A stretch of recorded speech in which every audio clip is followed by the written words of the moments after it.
అనేక ప్రమాణములను చూపి అనుపరచుకొనెను. ఆయన వారిని కలుసుకొని ఇలాగు ఆజ్ఞాపించెను: మీరు యెరూషలేము నుండి వెళ్ళక నా వలన వినిన తండ్రి యొక్క వాగ్దానము కొరకు కనిపెట్టుడి. యోహాను నీళ్లతో బాప్తిస్మము ఇచ్చెను గాని కొద్ది దినములలోగా మీరు పరిశుద్ధాత్మలో బాప్తిస్మము పొందెదరనెను. కాబట్టి వారు కూడి వచ్చినప్పుడు, ప్రభువా, ఈ కాలమందు ఇశ్రాయేలునకు రాజ్యమును మరల అనుగ్రహించదవా అని ఆయనను అడుగుగా, ఆయన కాలములను సమయములను తండ్రి తన స్వాధీనమందుంచుకొని ఉన్నాడు. వాటిని తెలుసుకుంటే మీ పని కాదు. అయినను పరిశుద్ధాత్మ మీ మీదికి వచ్చినప్పుడు మీరు శక్తి నొందెదరు. గనుక మీరు యెరూషలేములోను యూదయ సమరయ దేశములందంతటను భూదిగంతముల వరకును నాకు సాక్షులయుందురని వారితో చెప్పాను. ఈ మాటలు చెప్పి వారు చూచుండగా ఆయన ఆరోహణమాయెను. అప్పుడు వారి కనులకు కనబడకుండా ఒక మేఘము ఆయనను కొనిపోయెను. ఆయన వెలుచుండగా వారు ఆకాశం వైపు తేరు చూచుండిరి. ఇదిగో, తెల్లని వస్త్రములు ధరించుకొని ఇద్దరు మనుషులు వారి యొద్ద నిలిచి, గలిలయ మనుషులారా, మీరెందుకు నిలిచి ఆకాశం వైపు చూచున్నారు? మీ యొద్ద నుండి పరలోకమునకు చేర్చుకొనబడిన ఈ యేసే ఏ రీతిగా పరలోకమునకు వెళ్ళుట మీరు సూచితురో ఆ రీతిగానే ఆయన తిరిగి వచ్చునని వారితో చెప్పిరి.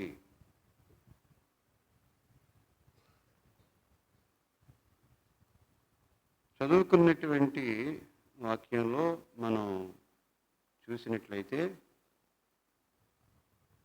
ప్రభువైన యేసుక్రీస్తు వారు చనిపోయి సజీవుడై తిరిగి లేచిన తర్వాత ఈ లోకంలో 40 దినాలు ఆయన ఉన్నాడు. 2వ వచనంలో మనం చదువుకొని ఉన్నాం.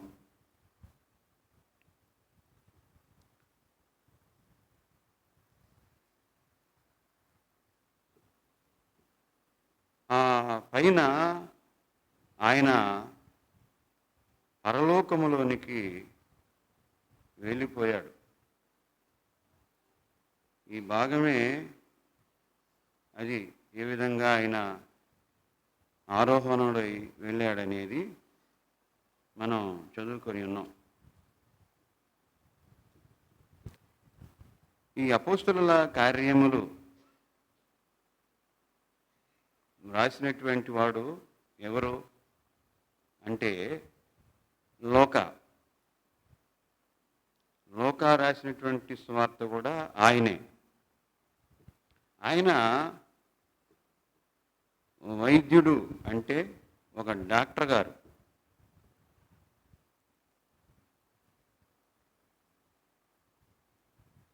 డాక్టరు ఒక పేషెంట్ని చూసేటప్పుడు రోగ నిర్ధారణ చేయాలంటే ఆయనకున్న అనుమానాలన్నీ కూడా తీర్చుకుంటాడు. ఎట్లంటే మనం చెప్పే మాటలను బట్టి, లక్షణాలను బట్టి, ఎక్స్రేలను బట్టి,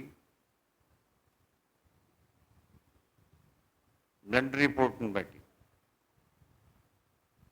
అప్పుడు మనకున్నటువంటి అనారోగ్య బలహీనతకి ట్రీట్మెంటు చేసి ఔషధం ఇస్తాడు. అంతే కదా ఏ డాక్టర్ చేసే పని అయినా కూడా. అలాగే ప్రభువైన యేసుక్రీస్తు వారి గురించి పరిశోధించి, పరీక్షించి, అన్నీ తెలుసుకొని క్రమబద్ధంగా వాక్యాన్ని రాసినటువంటి వాడు లూకా గారు. ఇక్కడ మొదటి అధ్యాయంలో మొదటి వచనంలో ఓ థియోఫిలా అని ఉంది. ఈ మాటకి అర్థం ఏంటి?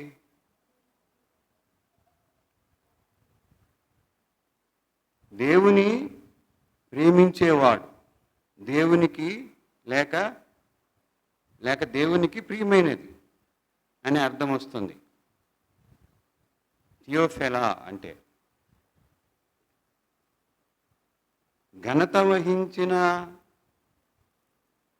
థియోఫెలా అని లోకస్వార్తలో ఉంటుంది, మొదటగానే ఉంటుంది.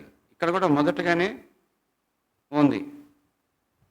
ఒక ఉత్తరం రాసేటప్పుడు మొట్టమొదటగా మనం ఏమని రాస్తాము? గౌరవనీయులైన, లేకపోతే ప్రియాతి ప్రియమైన అని ప్రారంభిస్తాం. వాళ్ళ క్షేమం కోరుకుంటూ మంచి చెడ్డల విషయంలో, తర్వాత మన పరిస్థితి కూడా చెప్తా ఉంటాం అన్నమాట.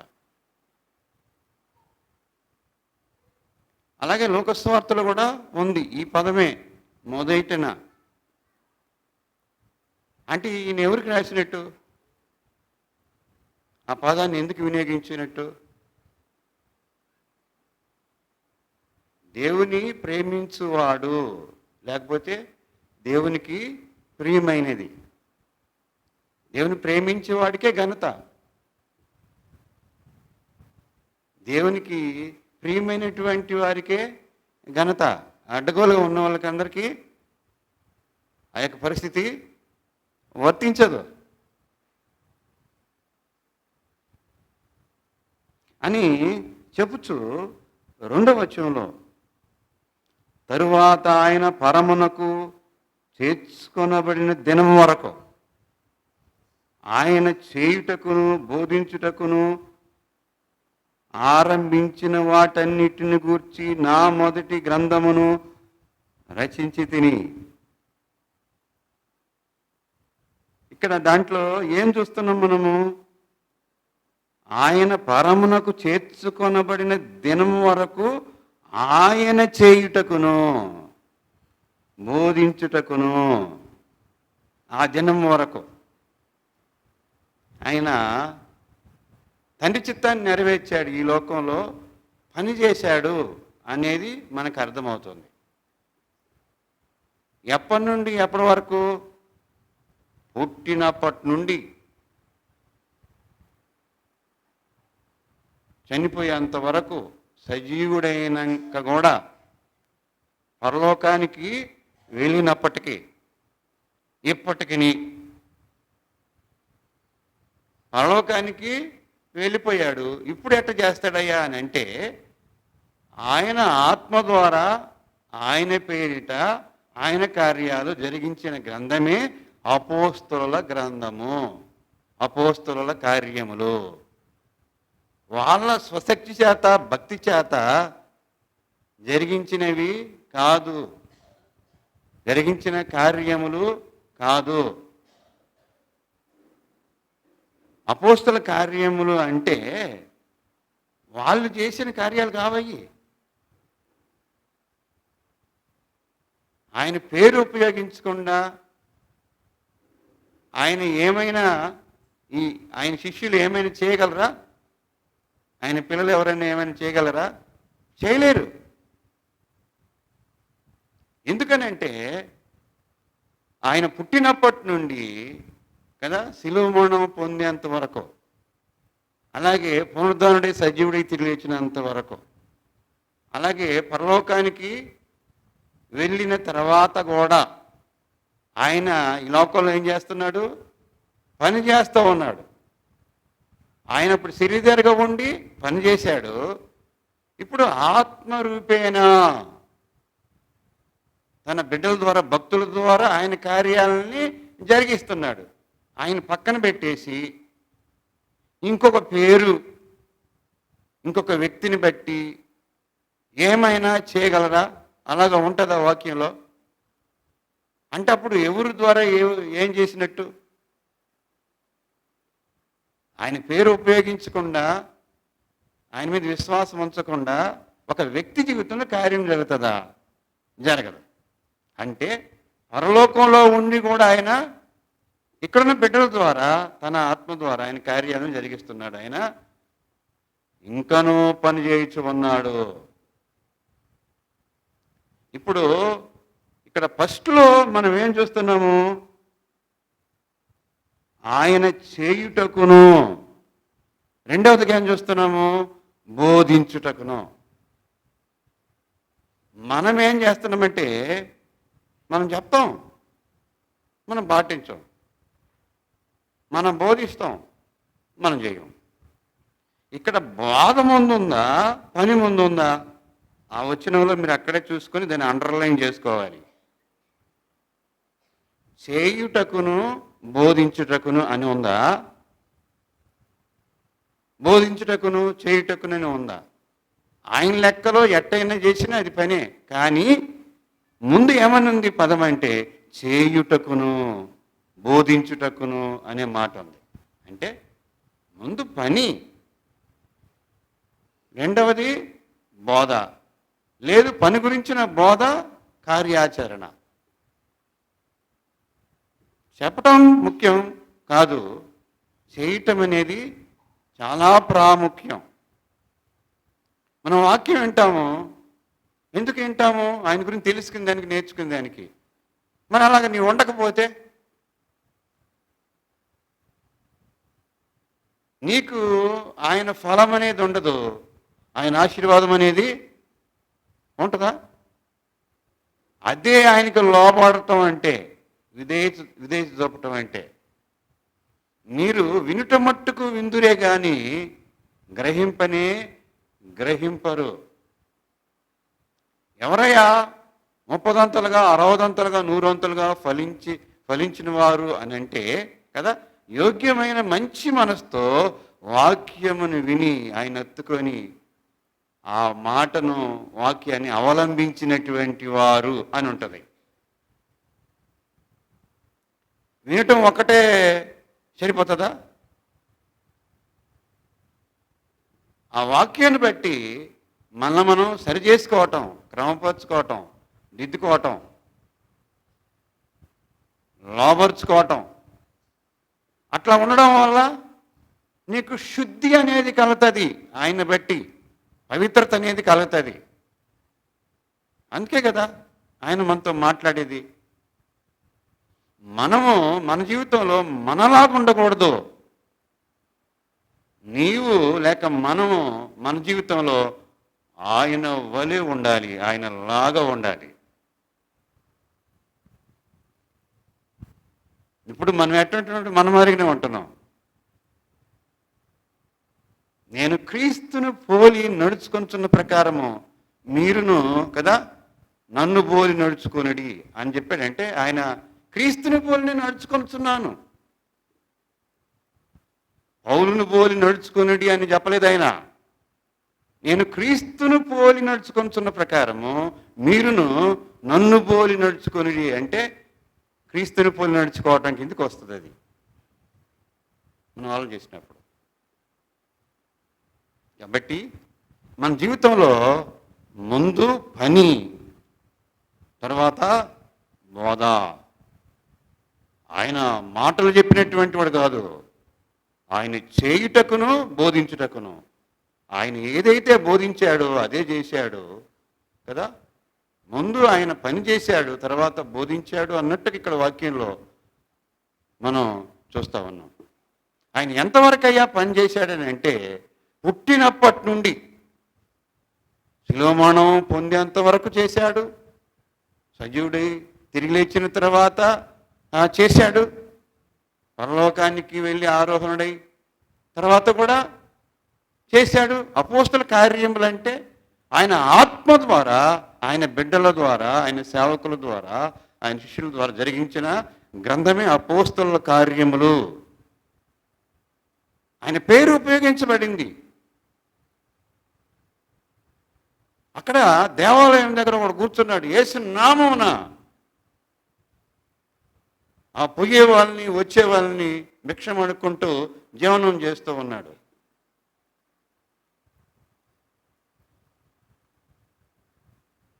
దైవ సేవకులు వాక్యంలో మనం చూసినప్పుడు ఇక్కడ 3వ అధ్యాయంలో పేతురును యోహానును దేవాలయములో ప్రవేశింపబోనప్పుడు వాడు చూచి భిక్షమడుగుగా పేతురును యోహానును వాడిని తేరి చూచి మా తట్టు చూడు మనిరి. వాడు వారి యొద్ద ఏమైనా దొరుకునని కనిపెట్టుచు వారి యందు లక్ష్యమించాను. అంతటా పేతురు వెండి బంగారములు నా యొద్ద లేవు, కానీ నాకు కలిగినదే నీకు ఇచ్చుతున్నాను. నజరేయుడైన యేసుక్రీస్తు నామమున నడుమని చెప్పి వాని కుడి చేయి పట్టుకొని లేవనెత్తెను. వెంటనే వాని పాదములను చీలమండలను బలము పొందెను. వాడు దిగ్గున లేచి నిలిచి నడిచెను. నడుచుచు గంతులు వేయచ్చు దేవుని స్తుతించు వారితో కూడా దేవాలయములోనికి వెళ్ళెను.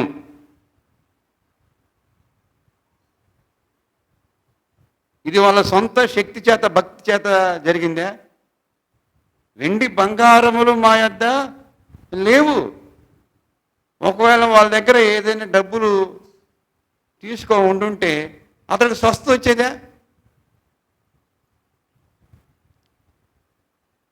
చెప్పండి. ఆయనకి రక్షణ అనేది వచ్చేదా?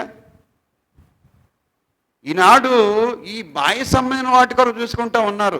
రక్షింపబడకపోయినా పర్వాలా, పాపక్షమాపణ పొందకపోయినా పర్వాలే,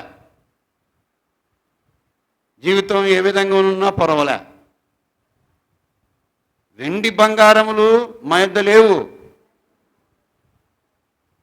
ఏంటి వాళ్ళు కలిగి ఉన్నారు? మీలో ఉన్నవాడు లోకంలో ఉన్నవానికంటే గొప్పవాడు. నజరేయుడైన యేసు నామమున అనేకమైన పేర్లు ఉండి ఉండవచ్చు, కానీ ఆయన నజరేతువాడు, నజరేయుడైన యేసు.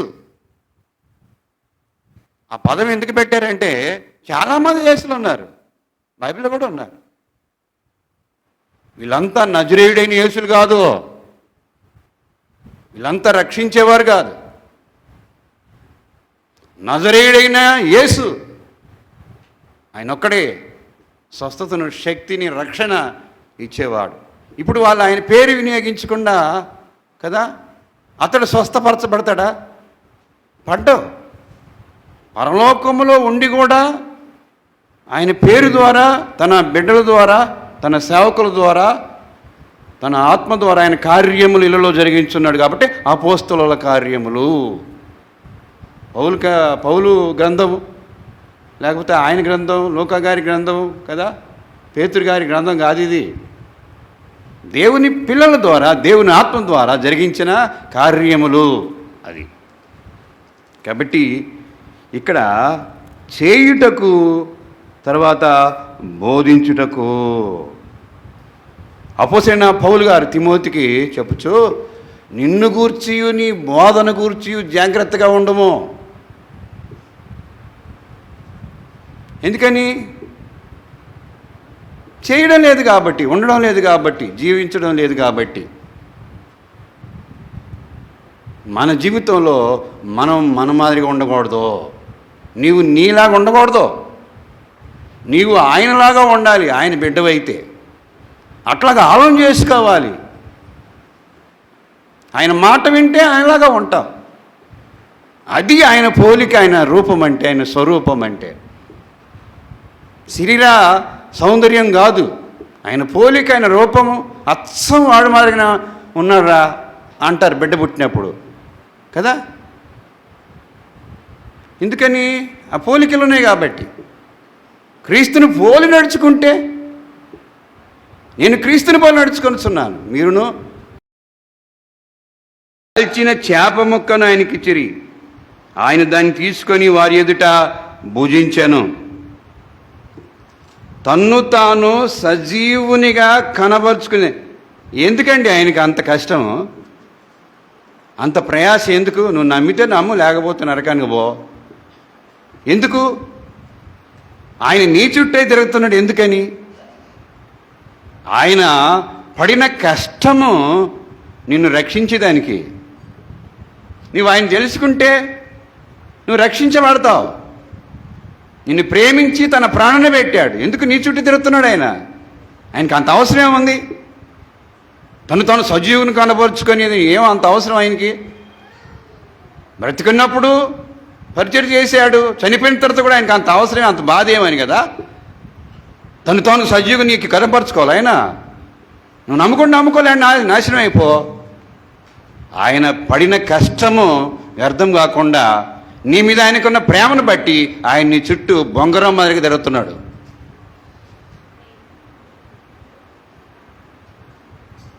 ఇక్కడ ఆయన ఒక వ్యక్తి అయితే, ఒక వ్యక్తి యొక్క మరణం కదా, మరణముతో ఒక ఫుల్ స్టాప్. ఇప్పుడైనా లోడు చూడండి, వాళ్ళ ఎముకలు ఉంటాయి దాంట్లో, అక్కడికి అయిపోయిన చరిత్ర. ఈయన వ్యక్తి ఇన్ని రుజువులు చూపుకొని నిన్ను నీ సందేహాన్ని తీర్చేది ఎందుకని? ఆయన నీ బలహీనతలు, నీ అవిశ్వాసము ముందుగానే ఆయన చెప్పాడు, నేను సజీవుడినై తిరిగి లేస్తానని చెప్పేసి. మీరు విశ్వాసం ఉంచలేదు. ప్రవచనాల్లో, వాక్యంలో ఆ విధంగా రాయబడి ఉంది. దేవదూతలు కూడా చెప్తున్నారు ఒక పక్క. తానున్నప్పుడు ఈ విధంగా చెప్పాడు కదా. వాళ్ళు సొంత మాట ఏది చెప్పలేదు, దేవదూతలు కూడా. అంటే దేవుడు చెప్పిన మాట బైబిల్ అంతా కూడా.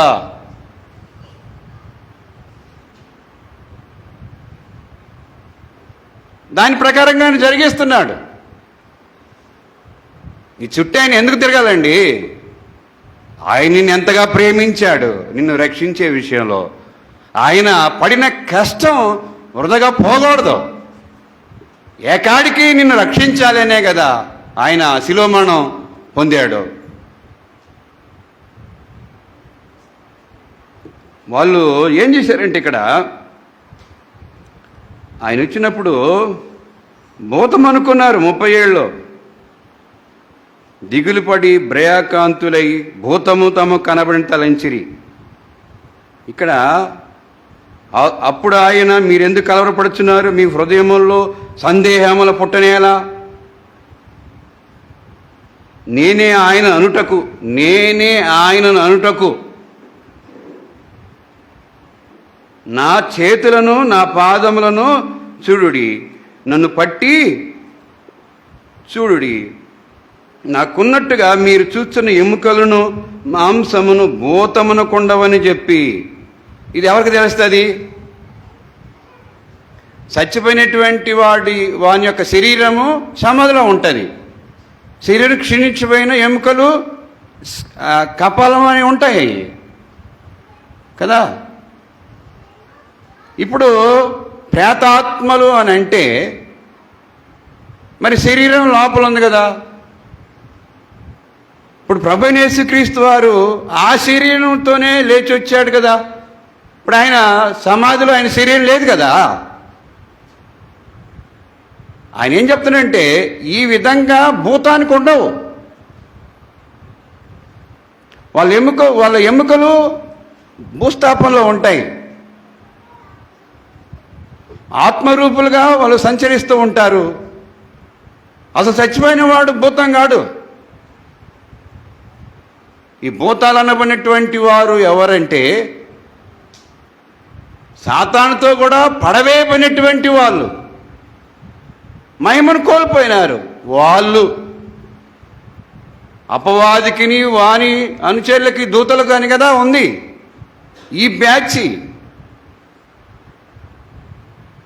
వాళ్ళ పేర్లు చెప్తూ ఉంటారు. కాబట్టి మీరేమంటారంటే, వాడు దెయ్యమైపోయినాడు అని అంటారు. ఎట్లా అవుతాడు చచ్చిపోయిన వాడు దెయ్యం? నమ్మకపోతే పాతాళానికి వెళ్ళిపోతాడు. అందుకే బ్రతికున్నప్పుడు ఏదైనా చేయాలని చెప్పేది సరే వాక్యంలో. ఆ ప్రతిఫలం దీవెన రావాలంటే మీరు బ్రతికున్నప్పుడు ఏమైనా చేయాలి. చనిపోయిన తర్వాత ఏమి చేసినా మీకు ప్రయోజనం ఉండదుగాక ఉండదు. రక్షించబడిన వారు పరదేశకు వెళ్ళిపోయి, రక్షింపబడనటువంటి వారు పాతాళానికి వెళ్ళిపోయి. ఇంకెక్కడా? అపవాది వాని దూతలు, అపవిత్రాత్మలు వాళ్ళే. అందుకే భూతానికి ఈ విధంగా ఎముకలు ఇవన్నీ ఉంటాయా? ఆ మాట ఎవరు చెప్పారు? దేవుడు చెప్పాడు. అంటే నీకు నాకెడ తెలుసు అని ఏం చేశాడు? కింద వచనంలో, నేనే ఆయనను అనుటకు నా చేతులను నా పాదములను చూడండి నన్ను పట్టి చూడండి, అయితే వారు సంతోషము చేత ఇంకను నమ్మక. ఈ విధంగా ఉన్నారన్నమాట. ఎవరు? ఆయనతో కూడా ఉన్నటువంటి శిష్యులు. సందేహం, నమ్మడం లేదు. ఇంకనూ నమ్మక ఆశ్చర్యపడుచుండగా ఆయన ఇక్కడ, మీ యొద్ద ఏమైనా ఆహారము గలదా అని వారిని అడిగాను. వారు కాల్చిన చేప ముక్కను ఆయనకి ఇచ్చిరి. ఆయన దాన్ని తీసుకొని వారి ఎదుట భుజించెను. తన్ను తాను సజీవునిగా ప్రత్యక్షపరచుకొనుట. ఒక వ్యక్తి యొక్క మరణంతో ఫుల్ స్టాప్ పడిపోతుంది. ఆ ఎముకలు అందులో ఉంటాయి. యేసు ప్రభు ఆ శరీరం, ఆయన శరీరం అది లేదు సమాధిలో. ఇంకెక్కడ దొరుకుతుంది పాతిపెట్టిన కాళ్ళు లేకుండా? వీళ్ళు ఏమైతే అబద్ధాలని మరి కనపరిచారో అవన్నిటిని కూడా ఆయన తీరుస్తున్నాడు. అనుమానాలన్నీ, సందేహాలన్నీ. ఎందుకని? ఆయన తెలుసుకొని నమ్మాలని. నీ చుట్టూ తిరుగుతూ ఉన్నాడు ఆయన. ఆ కాల్చిన చేప ముక్క ఆయనకి ఇచ్చినప్పుడు ఆయన ఏం చేశాడు? తిన్నాడు. యోహాను సువార్తలో కూడా మనం చూసినప్పుడు పేతురు, ఆయన సహోదరులు, శిష్యులు, మిగిలిన శిష్యులు చేపలు పట్టడానికి పోయారు. పోయిన తర్వాత ఒక చేప కూడా పట్టలేకపోయాడు. అప్పుడు మరలా వారికి ఆయన ప్రత్యక్షపరుచుకున్నాడు. ఇదిగో ఈ విధంగా ఇక్కడ వేయండి వల అన్నప్పుడు సముద్రంలో ఉన్న చేపలన్నీ విస్తారముగా పడిపోయాయి. ఆయన తను తాను సజీవునిగా ప్రత్యక్షపరచుకోనేను. చూసారా? అంత మాత్రమే కాదు, యువతలకు వచ్చినప్పుడు వాళ్ళ కొరకు ఆయన ఆహార పదార్థాలను చేసి పెట్టాడు. ఆ నిప్పుల మీద కాల్చబడిన రొట్టెలు, చేపలు కదా, ఇవి కొన్ని కూడా కలిపి వాళ్ళకి ఆహారాన్ని తయారు చేసి వాళ్ళకి పెట్టాడు. వీళ్ళ దగ్గర తినేదానికి ఏమీ లేదు. సెట్ రైట్, నిన్ను ఎందుకొరకు నేను ఏర్పాటు చేసుకున్నాను, మీరు మనుషులను బట్టే జాలనలుగా చేస్తానని చెప్పాను కదా. సమస్తాన్ని విడిచిపెట్టి నన్ను వెంబడించారు. వాళ్ళు బ్రతుకుదేరి లేని వాళ్ళు కాదు. జీతగాళ్ళు, దోనె, వలలు, తల్లిదండ్రులు అని ఉంటుంది వాక్యంలో. జీతగాళ్ళు పెట్టుకునే సామర్థ్యం ఉందంటే బతకలేక వచ్చినారంటే పేతురు వాళ్ళు, యోహాను. మనం జ్ఞాపకం చేసుకున్నాం కదా, మగ్దలేని మరియా. వారి తమ ఆస్తిపాస్తులతో ఆయనకు ఉపచారం చేసినంటే ఏంటది? అది తెలియదానికి లేకుండా ఉన్న వాళ్ళు నమ్ముకున్నాం భేద మిక్కిలోనే. దాని అర్థం జీతగాండ్లని, ధోనిలను, తల్లిదండ్రులని విడిచిపెట్టి అంతే ఆయన వచ్చేశారు. మళ్ళీ వీళ్ళు చేపలు పట్టబోయినప్పుడు మళ్ళీ వారికి తను ప్రత్యక్షపరచుకున్నాడు. చూసారా? ఆయనకు అంత అవసరమైందా అని? నీ చుట్టూ తిరిగేదానికి ఆయనకు అంత అవసరమైంది. తాను పడిన కష్టం వ్యర్థమైపోకూడదు, నువ్వు రక్షించబడాలి అంతే. అర్థమవుతుందా? నీ మీద ఆయనకున్న ప్రేమ ఎంత గొప్పదో, శ్రేష్టమైనటువంటిదో. అలాగన వాళ్ళని బలపరిచాడు. నిజంగా నువ్వు నన్ను ప్రేమిస్తున్నావా? నువ్వు నన్ను ప్రేమిస్తే మరి నా యొక్క ఆలోచన నీకు అర్థం కాదా? ఒక వ్యక్తిని ప్రేమించినప్పుడు కదా, ఆయనలో ఉన్న సంగతి ఈమెలో ఉన్న సంగతి ఆయనకు అర్థం కాదా? అయితే నా ఆలోచనకి వేరుగా వెళ్తున్నావే నువ్వు, అందుకొరకు నేను నిన్ను ఏర్పాటు చేసుకోలేదు అని చెప్పి గాడి తెప్పితే వాళ్ళని ప్రత్యక్షపరచుకొని వాళ్ళని బలపరిచాడు. తను సజీవునిగా కనబరుచుకున్నాడు. ఇవన్నీ ఒక భూతము చేయగలిగిన విషయాలు ఇవన్నీ. పాపములు క్షమించడం, రక్షించడం కదా, ఇవన్నీ ఇప్పుడు మనం చదువుకున్నామే. ఇవన్నీ అలాగా చేయగలదా? తాను సజీవునిగా కనబరుచుకొనేను.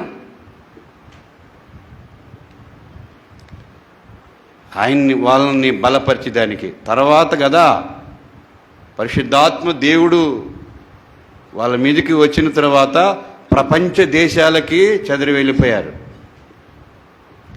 అపోస్తల కార్యంలో మనం చూసినప్పుడు ఆయన పునరుద్ధానం గురించి మేము సాక్ష్యం ఉన్నట్టుగా ఉంటుంది. సారే వాక్యాలను చదివినప్పుడు ఎందుకు వాళ్ళకి ఆయన తాను ప్రత్యక్షపరుచుకున్నాడు, మనం బలపరిచాడు. ఒకప్పుడు అబద్ధం చెప్పిన పేతురు చూసారా, వాళ్ళందరూ కూడా స్వార్థ కొరకు, ప్రభు కొరకు ప్రాణాలు పెట్టిన వాళ్ళే. వాక్యంలో వాళ్ళ హిస్టరీలో మనం చూసినప్పుడు కారణం ఈ విధంగా దేవుడు వాళ్ళని బలపరిచాడు. నేను రక్షించేదానికి స్వార్థ మనం ప్రకటించినప్పుడు వాళ్ళు చనిపోయిన వాక్యంలో మనం చూస్తున్నాం. తన్ను తాను సజీవునిగా వారికి కనబరుచుకున్నాడు, అందుకు 40 దినాలు ఉన్నాడు. వాక్యంలో చూస్తున్నాం. చూడండి ఒక్క మాట, ఎఫెసీయులకు రాసిన పత్రిక 5:2 చూడండి.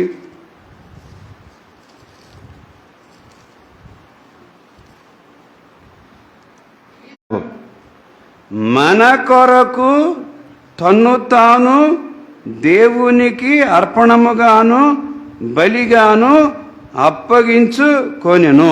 ఎవరి కొరకు? మన కొరకు తన్ను తాను దేవునికి అర్పణముగాను అన్నాడు యేసు ప్రభు. ఎట్ట సత్యం కాదు ఆయన, చెప్పండి. ఆయనతో కూడా శిష్యులు కూడా ఉంటే వాళ్ళని కాపాడుకునేదానికి నాతో కూడా ఉన్నారు కదా, వీళ్ళని కూడా పట్టుకుంటారేమో అని చెప్పి ఆయన్ని నేనే అన్నప్పుడు కూడా వాళ్ళు టచ్ చేయలేకపోయారండి వాక్యాలు. కావాలంటే అక్కడ ఉంటుంది చూసుకోండి, కావాలంటే యోహాను సువార్త వాక్యంలో ముందుగానే చెప్పాడు కదా, ఇట్లాగా ఒకడు నన్ను అప్పగిస్తాడు నాతో కూడా ఉన్నటువంటి వాడు. చెప్పలేదా? నా సమయం వచ్చింది చెప్పలేదా? ఇదిగో వస్తున్నారు తెలుసా? దేశం వదిలిపెట్టి పారిపోయినాడేటే, ఊరు వదిలిపెట్టి వెళ్ళిపోయాడా?